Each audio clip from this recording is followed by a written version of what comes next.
우아하고 품격 있는 일상교육의 모든 것, 라이프스타일 교육TV 김은영입니다. 조금씩 삶이 달라지는 법륜스님 반야심경 이야기, 오늘 31번째 시간 여러분과 함께 하겠습니다. 오늘 여러분과 함께 읽을 부분은 자기 중심을 닦으라 파트입니다. 같이 한번 읽어보도록 하겠습니다. 자기 중심을 닦으라. 이제 오온서를 보자. 일체를 오온이라고 할 때 오온은 색수상행식을 가리킨다. 색수상행식. 오온에서 말하는 색이란 육경에서 눈에 보이는 대상만을 가리키는 색의 의미만이 아니라 색성향 미촉법을 총괄해서 가리키는 객관세계 그 자체를 뜻한다. 지금 향기로운 꽃 한 송이가 당신 앞에 있다. 그 꽃을 보고 냄새도 맡아보고 만져보기도 한다면 당신의 감각기관을 통해서 일정한 느낌을 받아들일 것이다. 즉 식이 일어난다. 이렇게 받아들이는 것, 오감을 통한 감수작용, 느낌을 수라고 한다.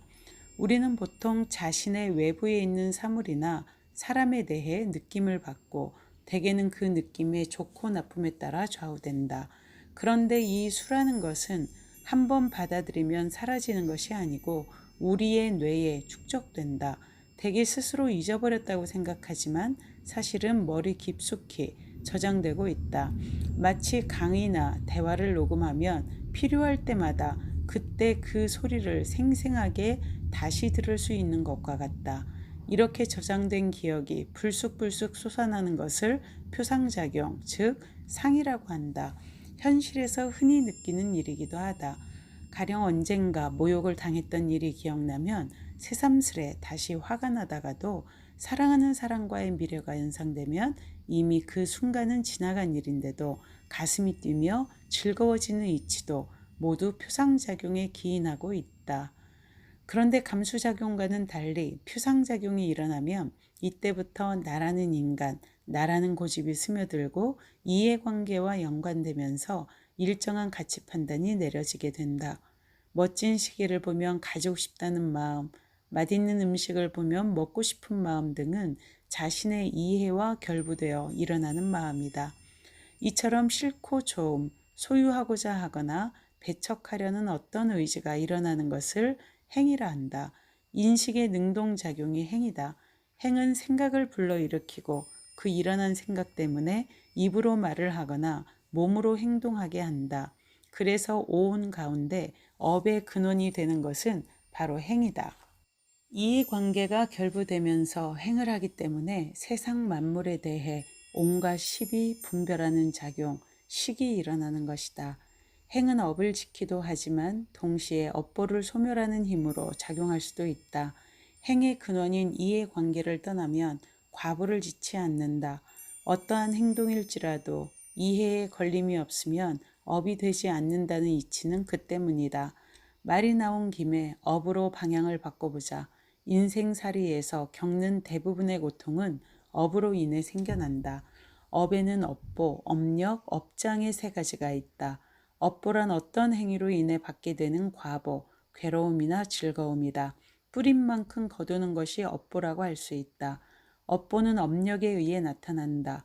업의 힘이 강하게 끌어당기는 이유는 숱하게 쌓아온 업의 모임인 업장에서 일어나고 업장은 다시 그 근본인 행의 쌓임에서 비롯되기 때문이다. 업은 어떻게 쌓이는가? 불교에서는 흔히 신구의 삼업을 얘기하고 있다. 즉 업이란 몸과 말과 생각으로 일으키는 여러 가지 행위들이 반복되어 축적되면서 생긴 것이다. 애용가들이 담배를 끊지 못한 채 습관에 끄달리는 것 또한 업 때문이다. 담배를 한 대 두 대 피우던 행위가 쌓여 업장이 된다. 이로 인해 수시로 담배를 피우고 싶은 충동, 업력이 일어나고 그에 끄달려 다시 담배를 피우는 것이 업보이다. 이것이 계속되면 머리가 아프고 병을 유발한다. 스스로 고통을 초래하는 것이다. 업의 테두리, 윤회의 사슬에 묶인 상태에서는 사실 윤회나 업의 본질을 제대로 이해하기 어렵다. 하루살이의 일생을 생각해보라. 사계절이 있다는 상상은 할 수도 없고 내일과 모레가 있다는 것 또한 상상할 수 없는 법이다. 업장이란 본래부터 존재했던 것이 아니라 스스로의 행위에서 비롯된다. 그러면 몸으로 짓는 업을 보자. 살생, 투도, 사음의 행위는 다 몸으로 짓는 업에 속한다.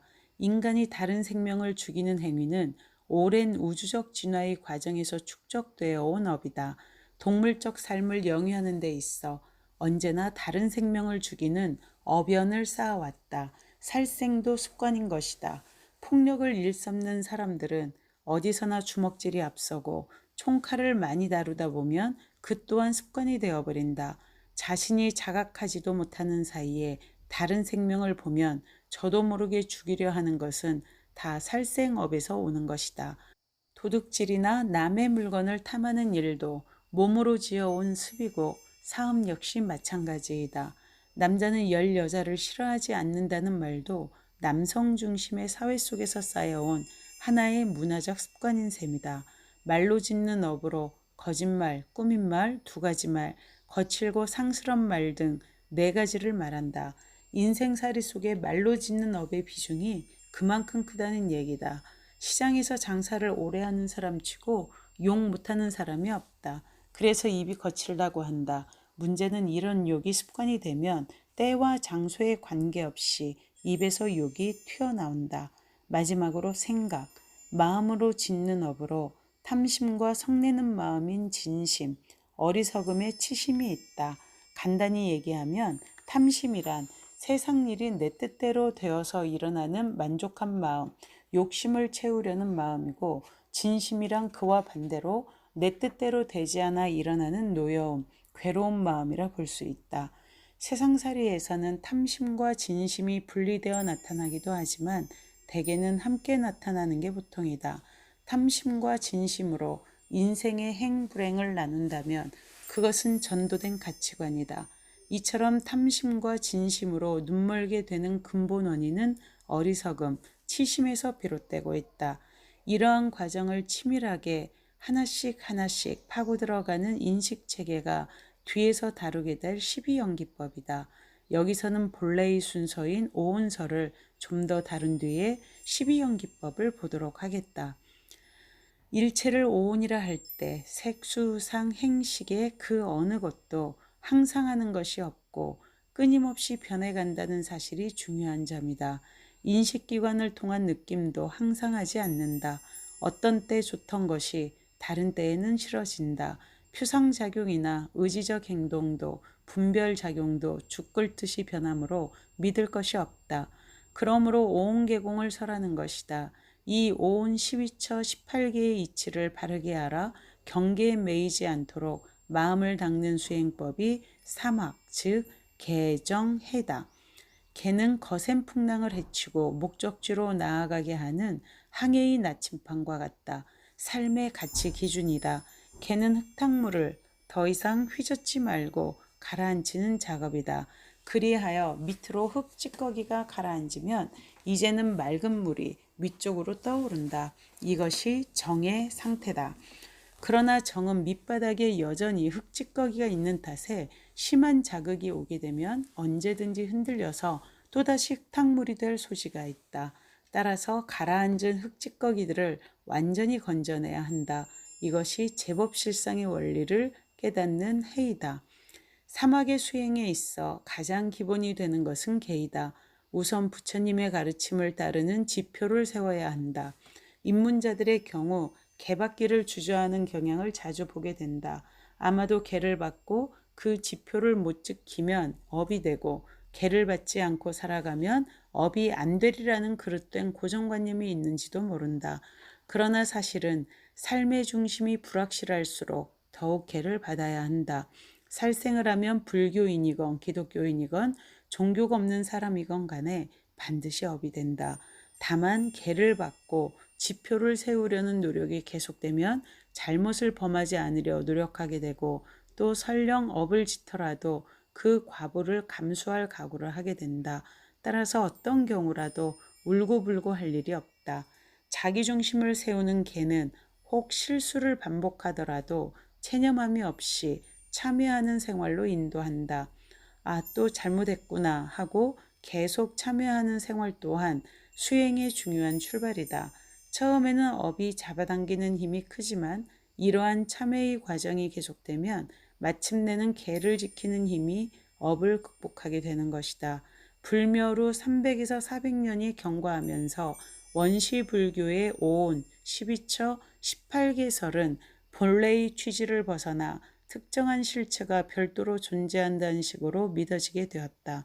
육근과 육경의 만남에서 육식이 일어나고 일체가 오온이니 그 어떤 것도 본래의 실체가 없고 단지 경계에 따라 마음이 끄달리는 것이라는 무상과 무아의 이치가 본래 취지였다. 그러나 소승에 와서는 오온설의 경우 세계가 색수상행식이란 5개의 요소로 구성된다 하고 12처 18개설도 육근, 안이비설신의 육경, 색성향 미촉법이 각각 독립된 6개의 실체가 있어 육식, 인식활동이죠. 육식이 일어난다고 이해함으로써 일종의 요소설로 인식되었다. 대승의 입장에서 전개되는 반야심경은 이렇게 전도된 오온 12처 18개설을 원래의 뜻으로 바로잡기 위해 이들 근본교설을 모두 부정하는 방편을 취하게 되었다.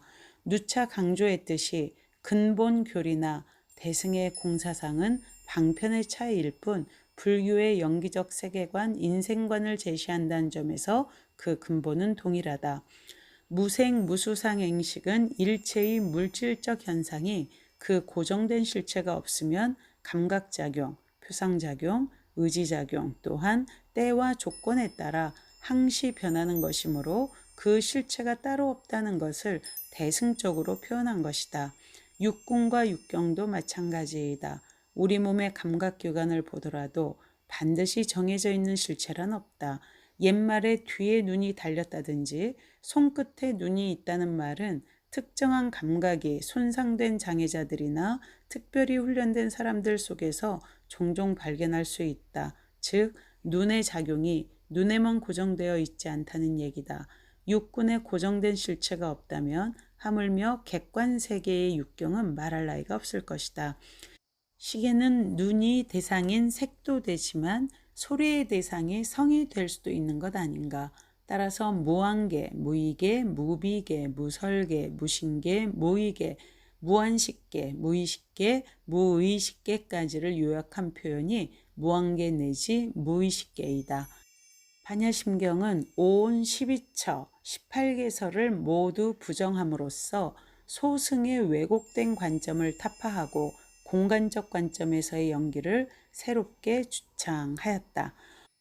여러분, 오늘 좀 유익하셨나요? 저는 제가 읽으면서도 이해가 안 돼서, 왜냐하면 어제 밤부터 지금 한 200페이지 그 원고 수정하느라고 너무 집중했더니 읽으면서도 제대로 이해가 되지가 않는 거죠. 저도 반복해서 녹음본을 다시 들어봐야 될 것 같습니다. 자, 다음 시간은 어둠은 본래 없다. 무무명, 영무, 무명진, 내지무노사, 영무노사진, 무고진멸도, 무지영무득, 이무소득고 이 부분을 다시 시작해 보도록 하겠습니다. 여러분 오늘 감사하고요. 라이프스타일 교육TV 김은영이었습니다.